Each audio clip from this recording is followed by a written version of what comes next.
자, 충분히 쉬셨죠? 그러면 다음 그 두 번째 영상을 어, 찍도록 하겠습니다.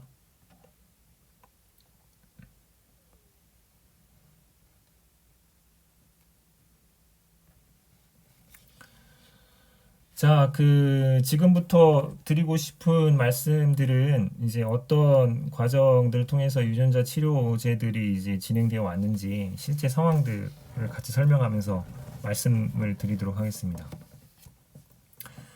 그 제일 처음에 유전자 그 치료가 시작된 계기는 1990년의 첫 번째라고 보시면 될 것 같아요. 이때 이제 아데노신 그 디아미네이즈 시비어 컴바인 이뮤노데피션시에 걸려 있는 아이에 대한 치료가 첫 번째였죠. ADAA 그 스키드라고 하는 형태입니다. 그 이것이 그 데피션시가 일어나게 되면 B셀하고 T셀의 생산이 굉장히 그 엄청나게 감소가 일어나게 됩니다. 그러면 이 친구의 치료를 할 수 있는 방법들은 우선 본메로 트랜스퍼 그 골수 이식 이런 부분들을 생각할 수 있죠. 그런데 이제 매칭 확률이 35% 미만이라고 하는 치료의 제한점들이 있고요. 두 번째는 이 문제가 생긴 유전자에 해당하는 효소를 그 계속 리플레이스먼트를 해주는 방법들로 치료를 할 수 있습니다. 근데 이거는 굉장히 이펙티브하지 못하는 단점들이 존재를 하죠. 또 한 가지는 아예 그냥 전풀이 그 환경에서 생활을 하게 하는 방법들을 선택할 수 있죠. 근데 이 모든 방법들은 다 근본적인 치료 방법들이라고 할 수는 없을 것입니다. 그래서 유전자 치료 대상으로 이제 어떤 것들이 적합한가, 이 적합성에 대한 부분들인데요. 하나는 패솔로지컬하게 이 유전자를 수정을 하면 또 유전자에 해당하는 단백질 수정을 하게 되면 바로 그 수정이 가능하다라고 하는 판단들이 1차적으로 있어야 되고요.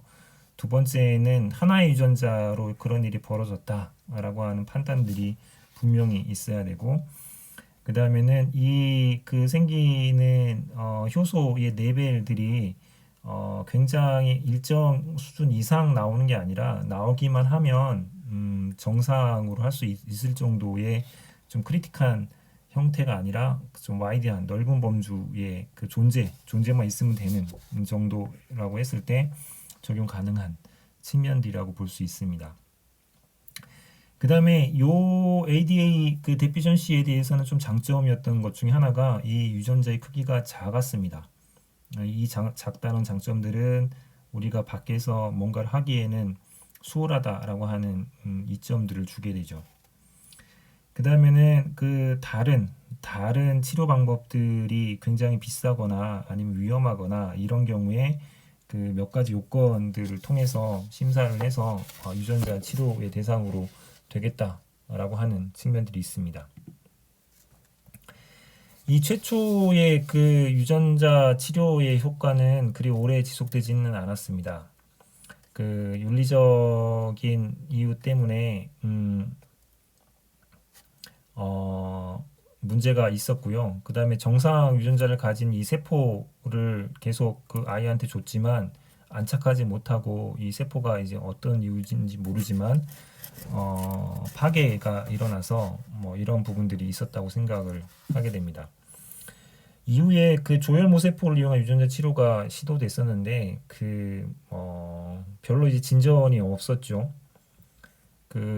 이런 것들을 해소하기 위해서 이 친구가 갖고 있는 내부에 있는 여러 모세포들을 다 이제 없애버리는 상태를 만든 다음에 정상 유전자를 결합한 녀석들을 도입을 하면 이러한 안착을 못하는 문제들을 해결할 수 있어서 그런 것들이 생기고 나서 새로운 치료 방법들에 대한 브렉스루가 이루어졌다고 보시면 됩니다. 이게 넌그 마이엘로블레이티브 컨디셔닝이라고 하는 것들은 환자가 갖고 있는 골세포를 제거를 하는 겁니다.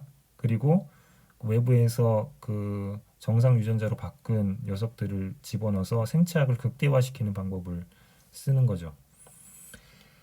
그 다음에 ADA 그 피이지 엔자임 세라피를 병용을 하는 것들은 중단을 하게 되면서 이 효과들에 대한 것들을 감소시켰다는 이유들 때문에 여러 가지 임상 시험 결과들에 대한 많은 생각들, 많은 가능성들 뭐 이런 것들을 보게 된다고 보시면 됩니다. 이 친구한테 이제 했던 방법들을 설명을 하게 되면 우선은 본매로 셀들을 아이한테서 끄집어내죠. 이거 이제 아까도 말씀드렸지만 엑스비보 방법이 해당합니다. 여기에 정상적으로 되어 있는 ADA 유전자들을 그 레트로바이럴 벡터를 통해서 이 세포한테 이제 도입을 시키게 되죠. 이 도입을 시켜서 정상 유전자가 도입된 세포만 골라내서 이 아이한테 집어넣기 전에 이 아이한테는 그 갖고 있는 골수에 있는 여러 세포들을 없애버리고 생체학을 높이기 위한 방법으로 치료를 시도한 형태의 첫 번째 유전자 치료의 성공 사례라고 보시면 될 것 같습니다. 지금까지 한 10명 정도가 에널먼트 됐고요. 현재까지 시술된 모든 아이들이 면역 기능이 정상 그리고 부작용이 발견되지 않은 형태로 되어 있고 그리고 이것들이 그 논문에 나왔죠. 아데노신 디아미네이즈 데피션시에 대해서 이뮤노데피션시 진 세라피에 대한 것들이 1909년의 논문에 실리게 되면서 유전자 치료에 대한 방법들로 환자들을 정상화시킬 수 있구나라고 하는 중요한 그 가능성들을 보인 사례라고 보시면 됩니다. 그 다음에 다른 이제 그 이용 방법으로 요즘에 쓰고 있는 것들은 뭐냐면 암에 걸린 환자로부터 말초혈액에서 T세포를 분리합니다. 그리고 이 T세포를 그 레트로바이러스로 가지고 이 종양세포를 조금 더 잘 인지를 해서 조금 강력한 T세포를 만들어내는 거죠. 그래서 이 갖고 있는 이 세포보다 이 세포는 종양을 훨씬 더 잘 파괴시키는 T세포로 이제 바꿔내는 겁니다. 이것들을 우리 그 TCR 진 세라피라고 표현을 하는데요. 이렇게 해서 넣게 되면 좀 더 강력하게 그 암들을 공격할 수 있게 되기 때문에 효과적으로 암 치료에 사용할 수 있는 방법들로 종양 치료에도 이러한 진 세라피 방법들이 쓰일 수 있다라고 하는 거고요. 그 다음에는 에이즈에 대한 진 세라피 방법인데요. 에이즈는 잘 알고 있듯이 HIV 바이러스가 헬퍼 T셀에 감염이 돼서 여러 가지 면역 저하들을 일으켜서 합병증을 일으키는 건데요. 그런 환자들의 이제 본메로셀에서 그 어떤 것들을 주냐 하면 에이즈 그 바이러스가 잘 들어오지 못하도록 파괴하는 안티 HIV 진 같은 것들을 이 본메로셀에 집어넣는 작업들을 하고 이거를 다시 주게 되면 에이즈 바이러스로부터 견뎌내거나 대치하거나 강화시킬 수 있는 방법들에 대한 치료로 또 사용할 수 있게 됩니다. 또 다른 부분들은 그 수포성으로 이제 표피박리가 일어나는 형태들이 있는데요. 마치 이제 심한 화상을 입은 것 같죠. 화상이 있지 않더라도 계속 이런 식으로 표피가 박리되는 증상들입니다. 문제는 여기 LAM5 베타 3라고 하는 유전자가 뮤테이션이 일어나서 그 녀석들이 표피를 붙잡고 있는데 중요한 링커의 프로테인 역할을 하고 있는 것들이 잘 일어나지 않기 때문에 이런 일들이 벌어지는 형태입니다. 이런 환자한테 이게 스킨을 끄집어내서 이 스킨에다가 정상적인 램 베타 3라고 하는 것들 레트로바이러스로 해서 정상적으로 고쳐져 있는 스킨을 이식을 하는 거죠. 이런 시술을 했더니 그 효과가 드라마틱합니다. 이런 상황에서 10개월 정도의 이 정도의 상태들을 얻게 되죠. 자, 이런 효과들을 얻게 되니까 이제 유전자 치료에 대해서 사람들이 주목을 이제 많이 하게 되죠. 암에도 치료 가능한 TCR 방법으로, 그 다음에 감염증을 견뎌내는 방법으로, 또는 자가 면역증 치료에, 혈액 이상 치료에, 심혈관 중추 이상, 그다음에 대사 관련해서도 유전자 치료에 대한 범위들을 적용하려고 하는 연구들이 상당히 많이 되고 있습니다. 주되게 그 되는 것들을 현재 그 나오는 연구를 바탕으로 보게 되면 우선은 암, 그다음에 심혈관 질환, 단일 유전 질환, 감염 질환 이런 곳에 이제 가장 많이 연구가 되고 있다라고 보시면 되고요. 그 중에서도 유독 이제 암 쪽으로 더 많은 연구들을 하고 있습니다. 주로 이제 그 암을 파괴할 수 있는 여러 안티젠이라든가 사이토카인 이런 것들을 세포에 담아서 그 넣어주는 형태로 접근을 하고 있죠. 암 유전 치료에 대해서 뭐 적용 방법들에 임상적으로 어떤 식으로 그 전략들을 수립하는지에 대한 것을 간단히 보시면, 우선은 그 암을 유발하는 온코진을 파괴하는 여러 안티센스 같은 것들을 도입을 해서 그 암 유전자 발현을 억제하는 방법으로 유전자 치료를 하는 방법들이 있고요.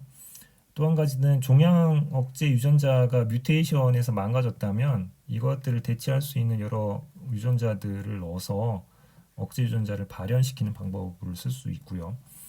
또 다른 방법들은 그 자살 유전자 같은 것들을 세포에 집어넣어서 이것들을 암세포한테 찔러줘서 자살을 유도하는 방법들로 종양 치료, 유전자 치료를 사용할 수도 있습니다. 그리고 그 면역력들을 증강시키는 여러 그 유전자들을 집어넣어서 그 우리 몸이 스스로 면역 반응을 유발해서 암을 치유하는 유전자 치료 방법들로 접근할 수도 있고요. 또 한 가지들은 항암제에 이제 그 주게 되면 암세포는 죽이고 우리 정상인 골수 조혈모 세포의 손상을 방지하기 위해서 조혈모 세포가 약제 내성 유전자를 집어넣어서 항암제 치료로부터 견뎌낼 수 있도록 하는 방법으로 보조하는 형태의 치료도 접근을 하고 있습니다. 정리를 하게 되면 사이토카인을 통해서 그 면역 이것들을 좀 강화시키는 방법이 있고요. 약제 감소 유전자를 통해서 암세포에 주입을 해서 항암제로부터 잘 파괴되도록 하는 방법도 있고요. 약제 내성 유전자를 집어넣어서 골수들은 견뎌내게 하는 방법들도 있죠. 또는 암 유전자 억제라든가 종양 억제 유전자를 활성화하는 방법들로 암 유전자 치료 전략들을 세울 수 있게 됩니다. 심혈관계 유전자 치료에 대한 부분들은 그 뭐 혈관 내경이 좁아지거나 이러한 부분들을 해소하기 위해서 여기에 유용한 여러 그 단백질들을 생산할 수 있는 유전자들을 도입하는 방법들을 선택을 하고요.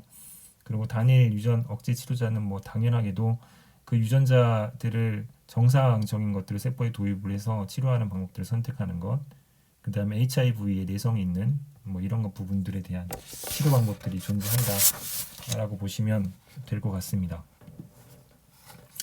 국내에서는 1998년도에 처음으로 이제 인터루킨 12를 익스프레션 하는 형태로 먼저 그 시작이 실험적으로 됐습니다. 이거는 인터루킨 12가 많이 만들어지면 종양을 그 면역적으로 잘 치료하라고 내부의 면역력을 강화시켜주는 형태라고 보시면 될 것 같습니다. 마찬가지로 엑스비보 형태로 시도를 했었고요. 첫 번째 이제 그 US FDA의 허가를 득해서 실험들이 진행되는 케이스라고 보시면 될 것 같습니다. 그 다음에 만성 유가종 관련해서 2007년도에 또 시도되어 있는 상황들이 있습니다. 그 KFDA IND가 됐던 사례고요. 마찬가지로 이 유가종에 망가져 있는 MTGP91이라고 하는 유전자를 고쳐서 그 혈 모세포에 의해 가지고 넣은 사례들이 존재를 하죠. 이런 것들을 얻게 되면 심한 감염증 같은 경우에 효과를 발휘하는 형태였습니다. 국내에 여러 이제 임상 치료에 도전하는 사례들을 좀 소개를 드리는 건데, 뭐 어떤 유전자들로 뭐 진행한다라고 하는 것들은 앞쪽에 말씀드렸지만 뭐 암이라든가 에이즈라든가 또는 뭐 허혈성 심혈관 질환 뭐 이런 것들의 접근은 외국이나 우리나라나 사례는 비슷하고요. 보시면 알겠지만 어떤 병원들에서 이런 것들을 시도하고 있는지 살펴보시면 좋겠습니다. 저희 병원도 이쪽에 있는 곳에 이름을 올려서 좀 잘 나가는 병원이 되기를 바라는 마음이 있고, 마찬가지로 뭐 다른 곳들을 보더라도 뭐 어떤 형태들의 병원들이 이것들의 선발주자로 나가고 있는지에 대한 측면들입니다. 유전자 치료제에 대한 부분에서 이제 중요한 파트 중에 하나가요. 허가에 대한 부분입니다.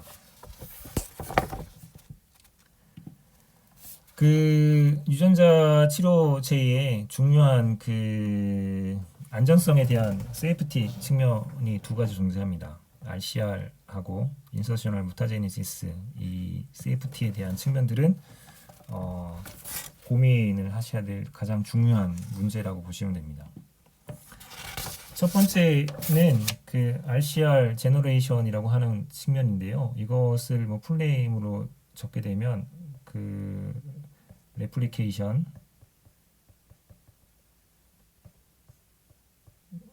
컴피턴트, 레트로바이러스.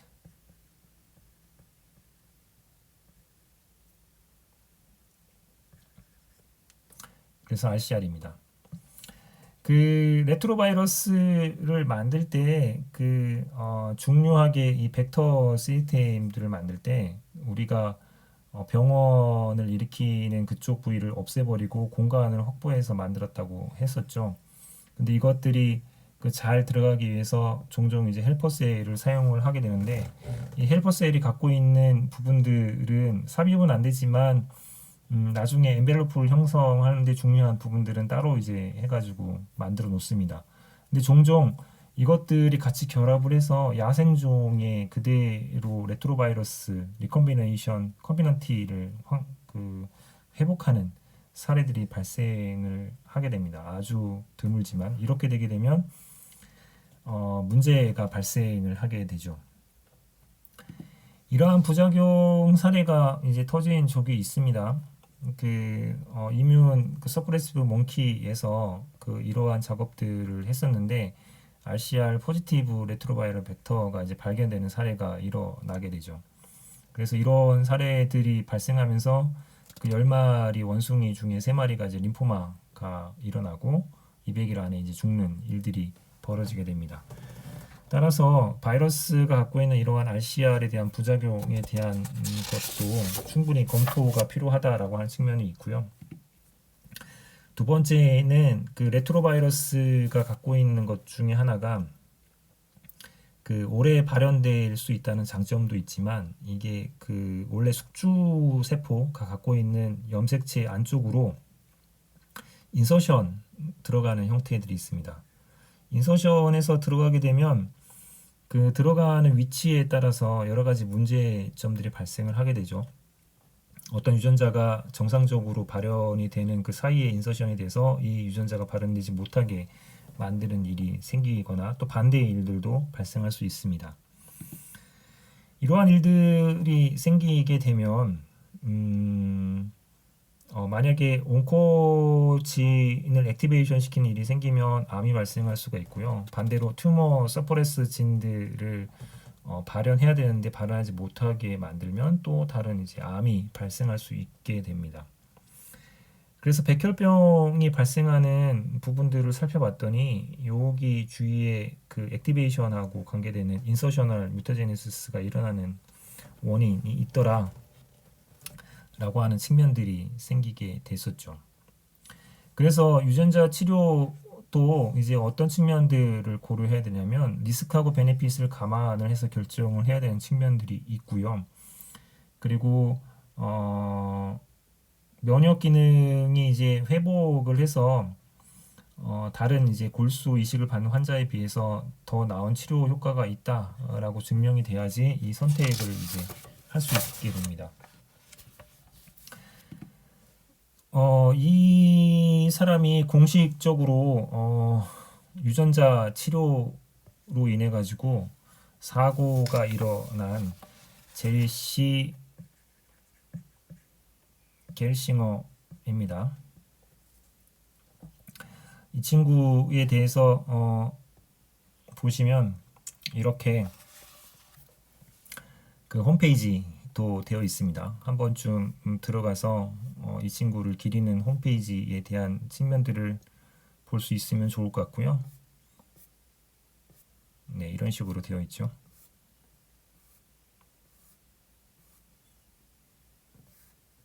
그리고 뭐 사진 같은 것들도 이렇게 잘 올라져 있는 것들을 확인할 수 있을 겁니다.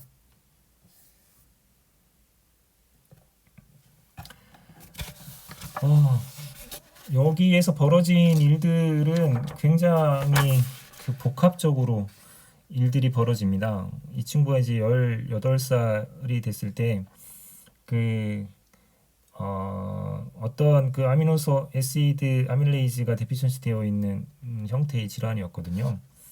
그 먹는 것들을 조금 조절을 해서 먹게 되면 큰 문제는 없는 상태의 친구였습니다. 즉 다이어트를 컨트롤하거나 뭐 약물로 조절이 충분한 가능이었는데 이 당시에 이제 유전자 치료에 대한 것들이 연구가 많이 올라오고 각광을 받게 되면서 이 연구를 담당했던 과학자가 욕심을 부리게 되죠. 그 욕심 중에 하나가 뭐였냐면 시도를 해서 성공 사례를 만들고 싶었던 거였습니다. 그래서 그 4가지 잘못들을 저지르는데요. 하나는 유전자 치료가 그 안전하다라고 하는 것들이 확보되지 않은 상태에서 그 안정성에 대한 부분들, 그 다음에 효율에 대한 부분들을 동의를 충분하게 받지 않고 시도했다라고 하는 첫 번째 consent incomplete, 동의 받지 않은 부분이 있고요. 두 번째는 실제로 이 과학자가 동물 실험을 통해서 동물이 사고가 있었다라고 하는 부분들이 있었는데 이것도 숨겼죠. 그 다음에 그 세 번째는 그 충분한 설명들을 부모한테 리스크에 대한 충분한 설명들을 하지 않았습니다. 설명도 하지 않았습니다. 네 번째는 뭐였냐면 이 유전자 치료와 관계돼서 특허를 갖고 있던 회사하고 관계 있는 PI였습니다. 그 제척에 대한 부분들도 위배를 하게 되죠. 이 사건이 터지고 나서 그 여러 가지 규제들이 이제 나오게 되죠. 동의에 대한 부분들 나오고 그 다음에 그 1999년 저 사건 이후에 거의 2000년부터 2010년까지는 유전자 치료에 대한 부분들이 거의 막혀 있었다라고 보시면 됩니다. 다시 2010년대부터 그 문제점들을 해결할 수 있는 방법들이 찾아지면서 다시 그 올라오게 되죠. 거의 뭐 10년간 암흑기였다고 보시면 될 것 같습니다. 그 유전자 치료제와 관련해서 식약청 허가에 대한 부분들을 보게 되면 그 임상관리 지침들이 존재를 합니다. 그 이 지침에 따르면 치료 대상 질환을 볼 때 이런 측면들이 고려가 되죠. 현재 다른 치료 방법이 없다. 그리고 다른 거에 비해서 이게 굉장히 우수하다라고 예측을 되는 경우, 이런 예측이 될 때도 마찬가지로 이 치료하지 않으면 좀 심각한 질병이다라고 하는 것들을 대상으로 하게 되어 있고요. 이런 경우라 하더라도 허가 제한들이 존재를 합니다. 문제는 생세포의 변형이 일으켜서 미래에도 유전이 될 가능성이 있으면 이건 무조건 안 되게 되어 있고요. 마찬가지로 생세포의 유전 변이를 초래하는 우려가 있는 것도 안 되게 되어 있습니다. 이런 경우들을 금지를 하고 있는 상태라고 보시면 됩니다. 그 유전자 치료제 임상 시험 계획 승인 절차들은 그 보통의 생물학적 제재들 절차를 그대로 따르되 중앙약사심사위원회에서 유전자 치료제 안정성에 대한 소위가 한 번 워킹을 하는 게 있고요. 또 한 번 이 평가 소위가 요 단계에서 또 워킹을 해서 유전자 치료제가 갖고 있는 특성들을 반영한 심의가 소위원회에서 두 번 정도 워킹하면서 시판 허가에 대한 부분들이 고려되고 있다 정도로 이해를 해주시면 될 것 같아요. 자, 이상으로 이제 유전자 치료의 그 여러 정의, 그 특징들에 대한 설명들을 드렸고요. 그리고 비바이러스 전달체, 그리고 비바이러스 전달체, 그리고 바이러스 전달체에 대한 장단점에 대한 열거들을 말씀드렸습니다. 그리고 기본적으로 유전자 전달체가 갖춰야 될 요건들이 몇 가지 말씀드렸죠. 뭐 대표적으로 안전해야 된다, 전달 효율이 높아야 된다, 뭐 이런 측면들을 비롯해서요. 그리고 암 관련해서 유전자 치료제가 어떤 전략으로 접근을 하고 있는지 설명을 드렸고, 암뿐만 아니라 심혈관 질환, 그리고 바이러스, 그리고 뭐 등등 대상 질환에 대한 측면들을 몇 가지 말씀을 드렸습니다. 유전자 치료제가 갖고 있는 중요 부작용에 리컴비넌트 일어나서 다시 야생형으로 돌아가는 부작용하고 인서셔널 뮤테제네시스라고 하는 부작용에 대한 설명을 드렸고요. 그리고 치료제 관리에 대해서 정부 생명윤리 관련해서 어떤 조치들이 취해지고 있는지에 대한 설명들까지 드렸습니다.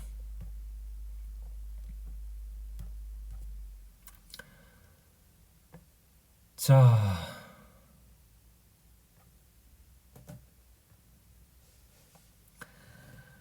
이렇게 그 유전자 치료에 대한 그 두 가지 파트까지 마쳤고요.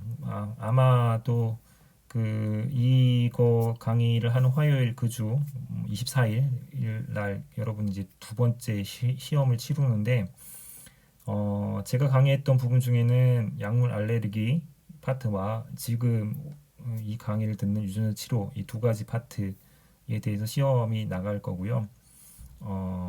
시간당 3문제씩 해서 약물 알레르기 파트에서 6문제, 오늘 그 강의를 들으신 유전자 치료제 6문제 해서 12문제 시험 문제를 목요일 날 대면으로 시험 치르게 될 겁니다. 여러분 뭐 방역 요즘에 조금 스스로 잘 그 관리를 해주시고 시험 때 보도록 하겠습니다. 고생하셨습니다.